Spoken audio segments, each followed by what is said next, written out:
So what's the plan? Today we're making my family's favorite baked chicken. It's the easiest chicken in the world. I use thighs and legs just because they're easy to pick up and grab and eat. I leave the skin on.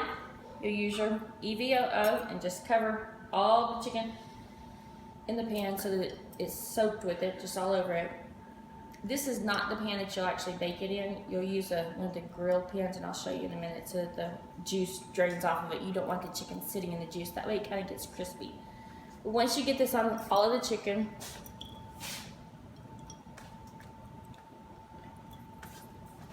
gotta get your fingers dirty. Just rub it around so that it's coated really good. I'm just gonna do this little section of the chicken so you can kind of see what I've got going on. On this, always on my base, I use the onion powder and the roasted garlic powder. That's on everything. And then after that, you'll put whatever flavor you like. You can use the gourmet burger. This happens to be a falafel seasoning that I picked up in Vienna when we were visiting there. Sometimes I'll use a blackened red fish or whatever you like. You can use whatever seasoning you like. If you like a lemon pepper, you can add that to it also. But you'll take your onion powder and you just sprinkle it on. So I'm going to do these 6 pieces right here to show you how to do it. And I do it pretty heavy on this because it makes it yummy. That's why.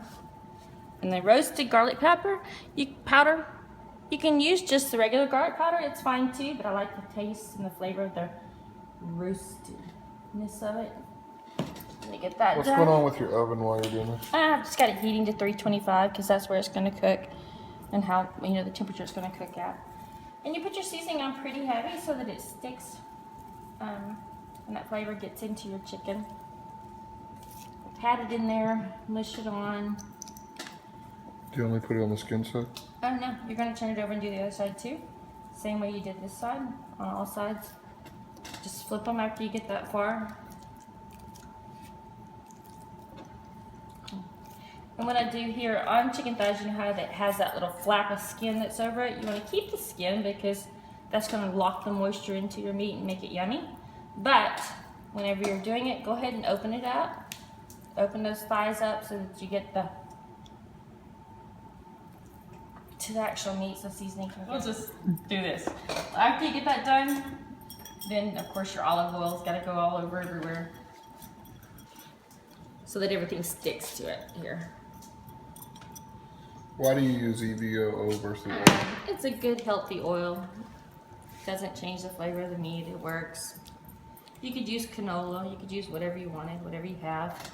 It's not a hard and fast rule to use one over another. So you could use other oils if you wanted to? Yeah, if you wanted to, Okay. or if you just happen to be out of EVOO at that day. What about Pennzoil? They don't have rod snapping, so no, you don't need those anyway. Yeah, that was the onion powder, and here's the garlic powder. This is one of those things I use on the base of so many meats, regardless of what I'm doing to it usually. Then, of course, I always wrap the little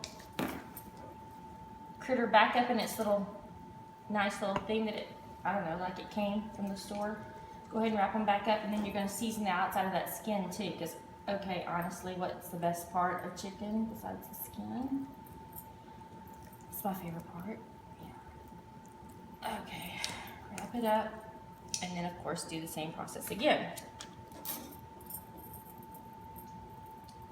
Just by stopping onion powder and garlic powder.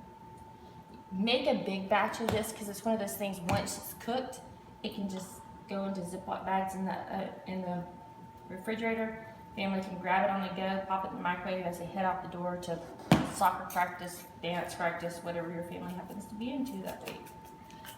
Well, that skinless chicken breast that you did the other day, I froze a bunch of that, and I've been microwaving it and putting it on salads and stuff, and it works great. This is the same seasoning effect that I did on that chicken too. It's really no different, and it works in the oven. This will get a little crispy. Once you get that done, then you'll move it to the other kind of pan, and I'll show you what that is in a minute. But let me get the rest of the chicken done, and then I'll come back. I'm back. And this is the chicken that I was seasoning up and getting ready.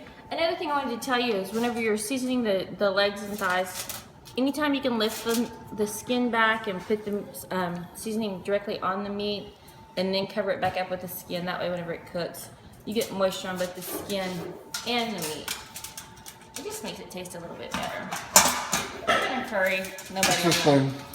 This is the broiler pan that I'm going to use to actually cook this. That way it gets it up out of the liquid. That way when it's cooking, the fat that drips down will drip to the bottom of the pan and keep it up here. It makes it so that the outside and the skin gets kind of crispy. Just to make it easier to clean up, tear a piece of foil, size of your pan, or almost the size of your pan, and cover the bottom of it. Whenever the fat drips down in there, it won't stick. It'll be easier.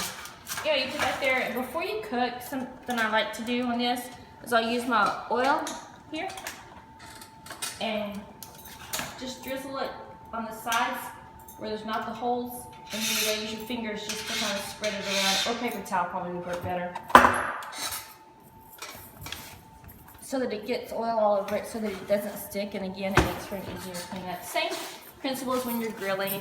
If you'll oil your grill, it's much easier to clean up whenever you get finished. Oh, I didn't know that. Now you do. That way you don't have to scrape it or use one of those goofy wire brushes. Smart. Anyway, so that's it. I personally like to do the bottom also, because if you've ever seen a broiler pan that's really nasty under the bottom, I don't know, it'll get gross if you don't. Just gonna line these up. I usually flip them back and forth on there so that it more fit. You want a little bit of space in between them, just a little bit so the air can move, but so that they're almost touching. On the legs or thighs, bone side down or up, or does it matter? On the thighs, I always do the actual skin sides. Whenever you go to put it on the thighs are the only one that matters. When you just roll them tight with that skin and put that side where the skin ends up, put it down so that it stays on there.